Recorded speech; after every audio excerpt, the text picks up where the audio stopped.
Bonjour à tous, bienvenue dans cette nouvelle vidéo. Aujourd'hui, on va faire un focus sur l'analyse fondamentale de business de sociétés cotées dont le parcours de bourse a été extraordinaire puisque la bourse a fait une valorisation fois 100 et plus du cours de bourse. Donc pour ce faire, je vais utiliser un bouquin de Christophe Meyer qui s'appelle 100 Baggers, écrit en 2015.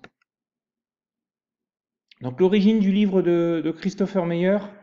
En 2011, il découvre un livre publié en 1972 de Thomas Phelps, qui était gérant à Boston, qui n'était pas un gérant particulièrement connu, mais Christophe Meyer a découvert qu'il existait en fin de compte un bouquin qui retraçait sur le marché action des USA les sociétés dont le cours de bourse avait fait x100, avec des données datant de 1932 à 1971. Donc le temps nécessaire pour faire un parcours x100 a été réparti comme suit.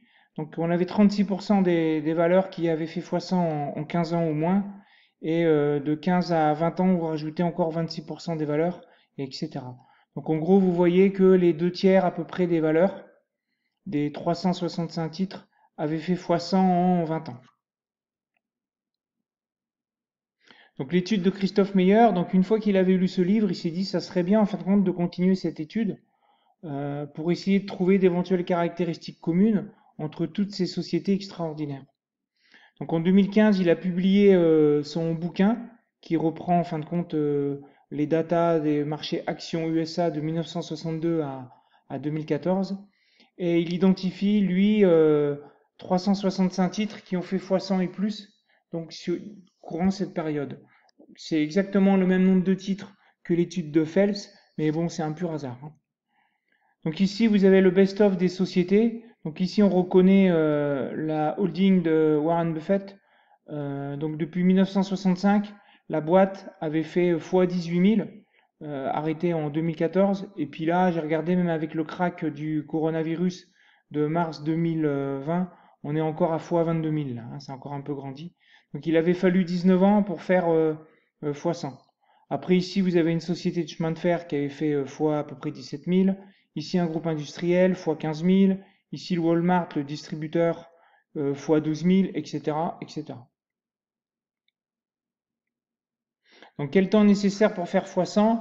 Donc, l'étude de Meyer rejoint un peu l'étude de Phelps, puisque, on va dire, si on prend jusqu'à 30 ans, vous rajoutez 49% des titres plus 16%, vous avez en gros 2 tiers des titres qui ont fait x100 l'ont fait dans un espace à peu près de 30 ans. Hein, voilà. Concernant les secteurs d'activité, il a regardé s'il n'y avait pas un secteur d'activité privilégié. Eh ben non, en fait. Tous les secteurs sont concernés. Donc aussi bien la technologie que l'alimentaire, que le secteur industriel ou la vente de détail. Il a regardé s'il existait un ordre de chiffre d'affaires privilégié juste avant que le cours de bourse ne s'envole. Est-ce qu'il n'y a pas un chiffre d'affaires médian, voilà. Donc il a regardé, le chiffre d'affaires médian était de 170 millions d'euros, 170 millions de dollars. Donc si on regarde, il n'est pas avéré de devoir acheter une micro-entreprise débutante, puisque ça veut dire que vu que le chiffre d'affaires il est médian à 170 millions, il y a à peu près 180 entreprises qui ont un chiffre d'affaires au-dessus de 170 millions et 180 qui ont un chiffre d'affaires en dessous. Hein. Je rappelle que la médiane, c'est la valeur en statistique qui partage le nombre de titres. Donc 365 titres avec un CA médian à 170 millions de dollars, ça veut dire que la moitié est au-dessus et la moitié est en dessous. Donc quelle capitalisation boursière privilégiée? Donc toujours pareil, avant l'envolée du cours. Donc il a regardé que la capi médiane était de 500 millions. Donc un demi-milliard de dollars. Quoi. Donc on a un ratio de capi sur CA qui est à peu près de 3. Donc sur les données comptables, on peut dire qu'il n'y a pas ou peu de sociétés qui sont pas chères. Quoi. Moi qui ai commencé il y a 20 ans mon approche en bourse avec l'approche value, je peux vous dire qu'acheter du 3 fois le chiffre d'affaires, ça pique un peu, quoi. C'est pas vraiment des sociétés qui sont données, quoi. Donc, pour autant, ce qui en ressort, c'est que l'approche valeur de croissance à privilégier pour les sélectionner est dominant pour trouver les potentiels titres qui feront x100. avec un petit aparté sur le retournement avec la recovery qui a évité car peu prévisible. J'y reviendrai un petit peu plus tard. Donc voici selon moi les 5 principes pour avoir des potentiels x100 dans son portefeuille. Donc premier principe, il faut acheter des petites sociétés. Alors pourquoi en fin de compte? Tout simplement, la probabilité que sa taille explose, elle est plus forte qu'une énorme société. Avec ce petit bémol, je rappelle, petite société, c'est pas non plus microscopique puisque c'est à médian 170 millions de dollars et capi médiane 500 millions de dollars. Donc deuxième principe, utiliser les 2 moteurs. Donc il a identifié 2 moteurs qui vont booster le cours de bourse. Donc premier moteur, il est lié aux fondamentaux de la boîte. Donc il va avoir une croissance forte du chiffre d'affaires avec des marges fortes qui seront maintenues dans le temps. Donc l'objectif ici est de faire grossir la société via les intérêts composés. Donc croissance tous les ans, maintenue dans le temps. Derrière, on a une valeur plus puisque les intérêts composés vont faire un levier extraordinaire sur la création de valeur. Ici, j'ai mis un extrait du livre de Christophe Meyer, où là, il met ici l'intérêt, le pourcentage par an de croissance de l'entreprise. Donc par exemple, si on dit que c'est du chiffre d'affaires, ici j'ai cerclé en rouge 30%. Donc là, on a une société qui, tous les ans, fait 30% de chiffre d'affaires en plus. Ici, vous avez le nombre d'années qu'il faut pour que vous ayez atteint x100 de votre chiffre d'affaires ici. Donc ça veut dire qu'ici, j'ai 18 ans. Donc ma société qui va faire pendant 18 ans plus 30% en chiffre d'affaires aura au bout de 18 ans un chiffre d'affaires qui aura fait x100. Donc voilà, on a une fonction exponentielle expliquée ici. Donc bien évidemment, sur les croissances beaucoup plus fortes comme 50% par an qui est absolument monstrueux, c'est au bout de 11 ans vous avez atteint 100 fois la valeur initiale. Et les boîtes qui font des croissances de chiffre d'affaires par exemple de 10% par an, c'est au bout de 48 ans que vous aurez en fin de compte un chiffre d'affaires qui a fait x100. Alors le but d'avoir cette croissance du business, c'est de l'associer à une bonne allocation du capital. Alors comment? Donc il faut réinvestir les bénéfices. Donc je note au passage que j'avais fait une vidéo sur le dividende en cas de question où j'expliquais qu'il fallait éviter de sortir un dividende de la boîte quand il y avait de la forte croissance. Bon là ça revient aussi quoi. Donc on a réinvesti où? Donc là les dirigeants ils ont leur part de décision à prendre. Ils vont réinvestir là où la rentabilité est la plus forte. Ça peut être construire de nouvelles usines, ça peut être faire de la R&D, ça peut être augmenter le magasin de le réseau de distribution, etc. Et donc pourquoi on doit avoir une bonne allocation du capital? C'est pour entretenir la croissance rentable et en utilisant toujours les intérêts composés. Et le deuxième moteur, en fait, qui va booster le cours de bourse, il ne dépend pas de la boîte, en fait. Il est lié à une meilleure considération par la bourse. Donc le deuxième moteur, c'est le regard que porte la bourse sur la société. Donc on va viser sur le fait que la bourse va valoriser plus cher la qualité avérée de l'entreprise. On vise donc à augmenter les espérances du marché boursier. Et derrière, il y aura une augmentation des multiples de valorisation. Donc je prends un exemple. Imaginons que vous ayez acheté une boîte qui va partir en croissance ou que vous avez déjà une bonne croissance avec un PER par exemple de 15. Et supposons que cette boîte elle continue à faire sa croissance telle que prévue. Quelques années plus tard, le marché il a price à un PER de 25. Ça veut dire que mécaniquement, ce deuxième moteur qui est le regard que porte le marché sur la boîte, il offre un petit levier de 1,7. Ici 25 sur 15. Si le PER il passe de 15 à 30, vous avez un x2 en fait. Donc la forte croissance rentable plaît beaucoup plus au marché qu'une plus faible croissance. Donc ça c'est le deuxième moteur. Donc attention à ne pas acheter trop cher la croissance future escomptée. Je vous renvoie pour ça à une notion qui s'appelle le PEG de Peter Lynch. Si vous ne connaissez pas, je vous invite à lire les bouquins de Peter Lynch. Sinon, vous connaissez déjà cette notion.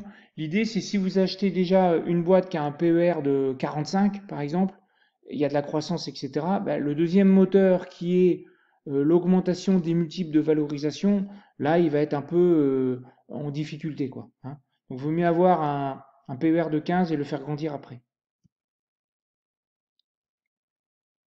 Donc, troisième principe, avoir de la visibilité sur la croissance future.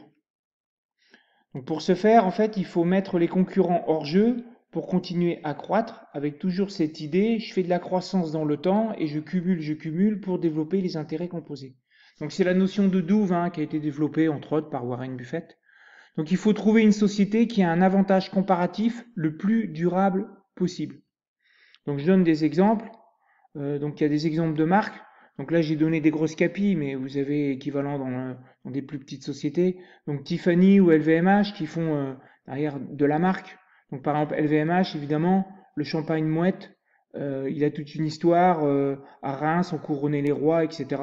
Donc même si les Chinois se mettent à faire une copie du champagne, au-delà du fait qu'il ne pourra pas s'appeler champagne, mais bien évidemment, ça ne vaudra pas le Mouette et Chandon de LVMH, quoi, à cause de l'histoire de France qu'il y a derrière. Vous avez Procter qui fait plein de leaders, hein, Monsieur Propre, Pampers, etc. Vous pouvez avoir aussi des savoir-faire avec des industries pointues, par exemple dans le nucléaire. Vous cherchez aussi des sociétés qui ont des parts de marché fortes, qui doivent être incontournables. Voilà. Après, la difficulté de ça, c'est de se projeter dans le futur, tout en sachant qu'il existe des fois des ruptures technologiques qui peuvent venir casser en fait la visibilité du business. Bon, exemple bien connu, quoi, Kodak, hein, leader sur la pellicule argentique, qui a coulé puisqu'ils n'ont pas vu arriver les iPhones avec la disruption numérique. Donc vigilance sur les sociétés qui sont en redressement, parce que vu qu'elles sont en redressement, bien évidemment, la visibilité sur la croissance future à horizon 5 ans, il n'y en a pas, puisqu'elle n'est pas loin de faire faillite. Bon, même s'il existe dans les exemples du bouquin de Christophe Meyer des sociétés qu'on fait x100, comme une société qui était spécialisée dans la nourriture franchisée asiatique, qui a eu son cours de bourse passé de 0,3 à $, donc une penny stock typiquement qu'elle est coulée, en 2003 à x100 à 34 $ 10 ans après. Donc, quatrième principe, avoir des dirigeants actionnaires. Donc, pourquoi? C'est pour garantir des intérêts communs entre les dirigeants qui sont payés par la société et les actionnaires. Il ne faut pas qu'il y ait d'énormes salaires versés aux dirigeants de manière à ce qu'il n'y ait quasi plus rien pour les actionnaires. Donc plus les dirigeants ont une part importante dans le capital, mieux c'est. Donc 10%, 15%, ça c'est bien. Et une gestion familiale peut aussi être un plus, puisqu'il y a plein d'études qui le montrent. Les sociétés familiales ont une performance moyen-long terme supérieure aux sociétés non familiales. Donc tout ceci permet de focaliser les décisions sur des horizons lointains de plusieurs années. On a vu qu'on va avoir besoin des intérêts composés, donc il faudra du temps. Donc cinquième principe, tenir la position. Donc si on regarde l'étude de Fels de 72 ou de Meyer de 2015, on voit qu'en gros on est sur plusieurs dizaines d'années, hein. 10 ans, 15 ans, 20 ans, 30 ans, voire plus, quoi. Donc bien évidemment il va falloir tenir un bout de temps, quoi. Donc pour autant, il existe beaucoup de freins qui vont vous empêcher de tenir la position. Par exemple, Wall Street, Euronext, c'est pareil, possède toute une industrie qui nécessite le plus possible de faire des achats-ventes par jour. Il y a des indicateurs trimestriels, semestriels, annuels. Vous avez des brokers qui vous vendent des plateformes avec des flux pour pas cher, qui vont vous pousser à faire des achats et des ventes. Donc ça, c'est un frein. Vous avez les médias, puisque chaque jour, chaque heure, il y a une information économique importante qui est publiée. Avec les réseaux sociaux, c'est même toutes les secondes. Et vous avez vous au milieu de tout ça, donc sous les flots d'informations, c'est difficile de ne rien faire. Donc les solutions pour éviter d'être tenté de faire de l'agitation, focaliser sur l'entreprise et pas sur son cours de bourse. Christophe Meyer évoque un bouquin de Philippe Fischer qui s'appelle Action ordinaire et profit extraordinaire. Donc celui-là, il existe en français, je vous le recommande fortement. Où Fischer, il estime que si le travail il est bien fait dans la sélection, en fait, il faut presque jamais vendre. Et Christophe Meyer développe une notion en fait qui s'appelle le coffee can, hein, une boîte de café, qui est un concept qui a été décrit en 1984 par Robert Kirby donc dans un journal en fait de management de portefeuille. Donc l'idée elle est assez simple, c'est vous achetez les meilleures actions que vous pouvez et vous les laissez reposer pendant 10 ans et plus. Donc en synthèse, conclusion, parmi ces 5 principes, je dirais les 4 premiers sont plutôt assez excitants puisque c'est du stock picking, vous allez faire des recherches, ça va vous motiver. Par contre, le dernier, il est absolument pas motivant puisque vous êtes, on va dire, condamné dans le processus à ne rien faire. Donc le 5, c'est bien le plus dur à réaliser. Donc mon humble conseil à moi, si vous voulez mettre en place cette stratégie, c'est de séparer les comptes.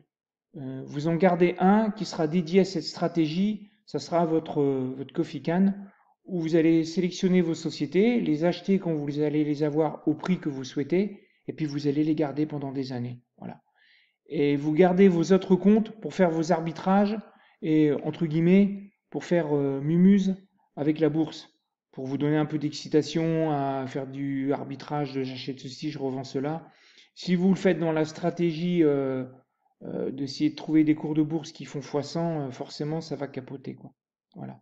Après, en complément, je dirais que si au lieu de faire x100, vous faites x10, x15, x20, x30, c'est déjà quand même une belle performance. Mais cette histoire vous montre que il faut parfois ne pas oublier que le temps, c'est aussi une composante hyper importante, surtout s'il y a les intérêts composés qui sont faits par les dirigeants. Voilà. Bon voilà, j'en ai fini avec la vidéo. J'espère qu'elle vous a plu. Donc n'hésitez pas à la commenter, n'hésitez pas à la partager. Et sur ce, je vous souhaite un bon visionnage et je vous dis à bientôt. Ciao, ciao.